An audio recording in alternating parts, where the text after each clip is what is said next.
You know, when we picture the Spanish Inquisition, we usually think of stern, robed judges and these big, dramatic trials. But for over 350 years, it was something else entirely.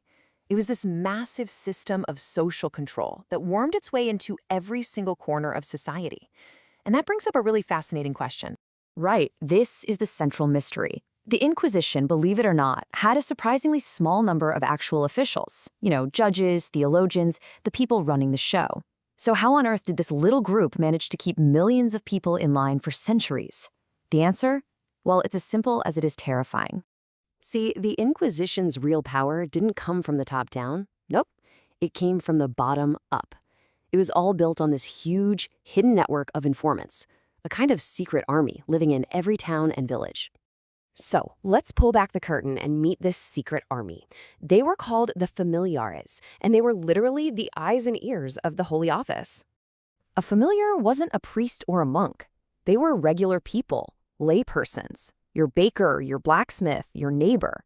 Their official job was to be an agent and informant, creating what was basically a massive grassroots spy ring. And this is where the whole system gets so clever, in a dark way. The inquisitors, they were the judges, the top brass who handed down sentences. But the familiars, they were the ones on the ground. Their job wasn't to judge. It was to watch, to listen, to inform, and when they got the order, to act. And, their duties were really hands-on. A familiar was expected to report anyone they even suspected of heresy.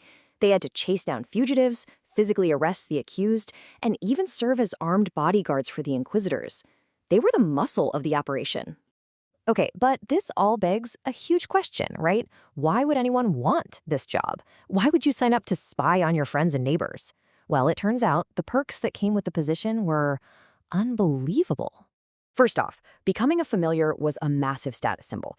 It was a public stamp of approval of your limpieza de sangre, or blood purity, proving you had no Jewish or Muslim ancestors, which was a huge deal back then. Second, you got serious benefits, like not having to pay certain taxes and, this is a big one, the right to carry weapons. And third, you basically got a get-out-of-jail-free card. You were immune from the regular court system. Now, at the start, the idea was to have a ratio of about one familiar for every 200 people. Just enough to have a presence in every community. But those perks were just too good to pass up. The position became incredibly popular. People were lining up to join. By the 1630s, the number of familiars just exploded to an estimated 20,000 across Spain. So much for a small presence. This secret army was now massive. And well, you can probably guess what happens next. When you give thousands of ordinary people special legal status and the right to carry weapons, you create a system that's just begging to be abused. This power was a real double-edged sword. So here's the most chilling part. When a familiar accused you, you had no idea who it was. The process was totally secret. That anonymity, as one source puts it, made them temibles, truly feared. It meant a personal grudge, a business rivalry, anything could turn into a secret accusation that could ruin your life. And yeah, unsurprisingly, this led to all sorts of corruption and scandal. Because they were protected, a lot of familiars used their power for their own gain. The historical records are just full of cases of extortion, assault, theft, even murder, all committed by familiars who knew they could probably get away with it. But this system of institutionalized paranoia, it didn't just vanish when the Inquisition was finally shut down. It cast a long, dark shadow, one that, incredibly, we can still see today. Think about it. You can't have a system that pits neighbor against neighbor for 350 years and then just expect everything to go back to normal. The institution was gone, sure, but what about the culture of fear it had created? Did that just disappear?